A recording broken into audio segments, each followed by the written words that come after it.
अऊज़ु बिल्लाहिस्समीइल अलीम मिनश्शैतानिर्रजीम।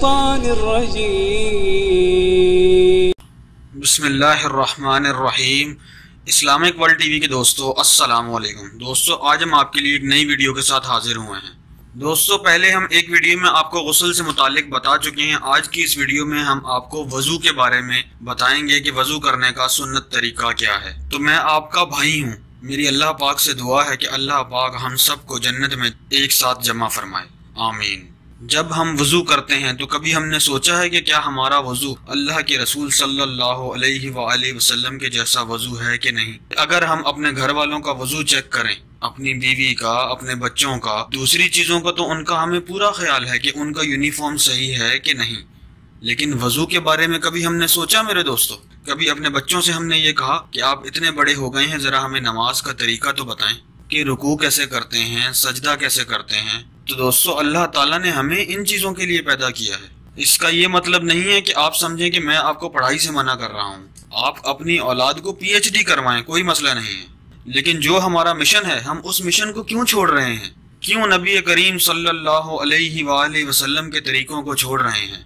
हमें अल्लाह के नबी सल्लल्लाहु अलैहि वसल्लम के तरीकों को अपने घर के हर फर्द के अंदर लाना है, एहतराम से, प्यार से और नरमी से लाना है। लेकिन ये तरीका कब आएगा मेरे दोस्तों? जब हम मेहनत करेंगे, जब हम उनको ये चीजें सिखाएंगे। लेकिन मुझे उम्मीद है दोस्तों कि आप माशाल्लाह अच्छे तरीके से वजू करते होंगे। लेकिन आज की वीडियो में जो आपको हम तरीका बताएंगे, इससे आपको बहुत कुछ सीखने को मिलेगा और आप अपनी जिंदगियों में, अपने घर वालों में वजू के इस तरीके को लाएं। तो दोस्तों चलते हैं वीडियो की जानिब और वजू के तरीके के बारे में तफसील से जानते हैं। लेकिन इससे पहले हमारे चैनल के सब्सक्राइब बटन पर क्लिक करें और बेल आइकॉन पर जरूर क्लिक करें ताकि हर आने वाली नई वीडियो का नोटिफिकेशन आपको मिलता रहे। तो मेरे भाइयों और मेरी बहनों, वजू करने से पहले वजू की नियत करें और वजू की दुआ पढ़ें, बिस्मिल्लाहि वल्हम्दुलिल्लाह। दोस्तों ये छोटी सी दुआ है, इसको पढ़ने में 1-2 सेकंड भी नहीं लगते। अगर हम ये दुआ पढ़ लेंगे तो हमें बेइंतहा इसका फायदा होगा, ये सवाब का बाइस बनेगा। और अल्लाह पाक उस पर 4 फरिश्ते मुकर्रर कर देते हैं जो उस पर नूर की चादर तान लेते हैं। इस दुआ का इतना बड़ा अजर है मेरे दोस्तों। तो वजू की इस दुआ को वजू करने से पहले जरूर पढ़ें। छोटी सी दुआ है, बिस्मिल्लाहि वल्हम्दुलिल्लाह। तो उसके बाद हमने सबसे पहला जो काम करना है, अपने हाथों को धोना है। हाथों को कहाँ तक धोते हैं दोस्तों? कलाइयों तक। कलाइयों तक आपने अपने दोनों हाथों को अच्छी तरह धोना है। सबसे पहले दाहिना हाथ धोना है, उसके बाद बायां। और हाथों को इस तरीके से धोएं कि उंगलियों के अंदर उंगलियां डालकर उसका खिलाल कर लें। खिलाल तो हमने कर लिया। उसके बाद कुल्ली करनी है मेरे दोस्तों। अब कुल्ली कैसे करनी है? तो दोस्तों कुल्ली इस तरीके से करनी है, मुंह के अंदर पानी डालकर अच्छी तरह गरारा कर लें, हलक तक पानी पहुंचाना है। अगर रोजा नहीं है तो, अगर रोजा है तो फिर ऐसा नहीं करना आपने।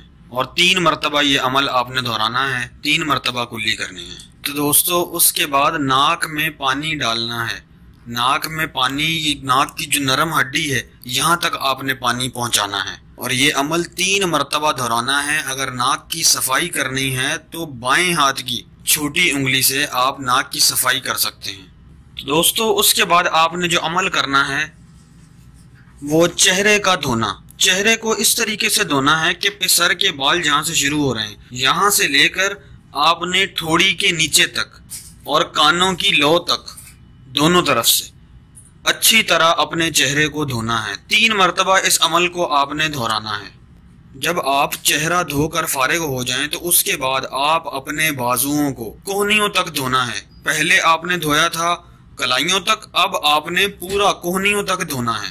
3 मरतबा ये अमल दोहराना है। पहले दायां हाथ फिर बायां हाथ, दोनों 3-3 मरतबा आपने धोने हैं। दोस्तों उसके बाद जो आपने अमल करना है वो है मसा करना। अब मसा करने का तरीका क्या है? मसा करने का तरीका ये है कि आप, कुछ लोग मैंने देखा है कि वो थोड़ा पानी अपने हाथ में लेके फिर सर पे लेते हैं। तो दोस्तों ऐसी कोई जरूरत नहीं है कि आप कुछ पानी लें, बल्कि जो हाथ आपके गीले हैं, अगर बिल्कुल खुश्क हो गए हाथ, फिर आप थोड़ा हाथों को गीला कर लें। हाथों को गीला करके तो हाथ जो है सर के ऊपर, सामने बाल जहाँ से शुरू हो रहे हैं, सर के पेशानी के ऊपर से पीछे तक आपने गर्दन तक लेकर जाना है और कानों के अंदर अच्छी तरह खिलाल करना है, दोनों कानों के अंदर। मतलब आपने जो शहादत की उंगली है वो कान के अंदर डालनी है और अंगूठे से कान के बाहर की तरफ से खिलाल करना है और अच्छी तरह आप अंगूठे को पूरे कान के तरफ घुमाएं और अंदर उंगली को घुमाएं और पूरे सर पर हाथ फेरें। इस तरह आपका मसा हो जाएगा।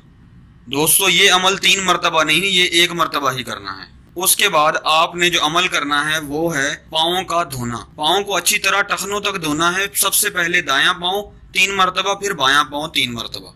दोनों पाँव जब आप 3 मरतबा धो चुके हैं तो आपका वजू कंप्लीट हो जाएगा।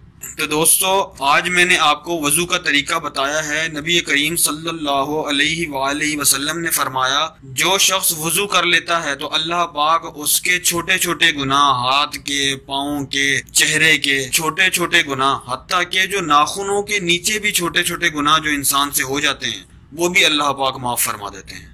तो दोस्तों अपने वजू के तरीके को हम यहाँ पर सीखें और अपने वजू को सही करने की कोशिश करें, क्योंकि अगर कोई शख्स बगैर वजू के नमाज पढ़ लेता है तो हदीस पाक है उसको 100 कोड़े मारे जाएं। तो दोस्तों हम अपने वजू को नबी करीम सल्लल्लाहु अलैहि वसल्लम के तरीके के मुताबिक करें ताकि हमारी नमाजें, हमारी दुआएं कबूल हों। अगर हमारा वजू सही नहीं होगा तो हमारी नमाज नहीं होगी, नमाज नहीं होगी तो हमारी दुआएं कैसे कबूल होंगी। तो दोस्तों आज की इस वीडियो में मैंने आपको वजू का कंप्लीट तरीका बताया है। वीडियो पसंद आई है तो वीडियो को लाइक करें और इस वीडियो को ज्यादा से ज्यादा लोगों तक शेयर करें। व्हाट्सएप पे, फेसबुक पे ज्यादा से ज्यादा लोगों तक पहुंचाएं ताकि लोग अपने वजू का तरीका सुन्नत के मुताबिक कर लें और उन दोस्तों को, उन बहनों को इबादत के अंदर इंशाल्लाह मजा आने लग जाएगा। जब हमारा वजू सही होगा तो हमें इबादत में भी मजा आएगा। दोस्तों आपके लिए हम ऐसी नई नई वीडियोस लेकर आते रहेंगे। हमारे चैनल को सब्सक्राइब करके बेल आइकॉन पर जरूर क्लिक करें ताकि हमारी हर आने वाली नई वीडियो का नोटिफिकेशन आपको मिलता रहे। शुक्रिया।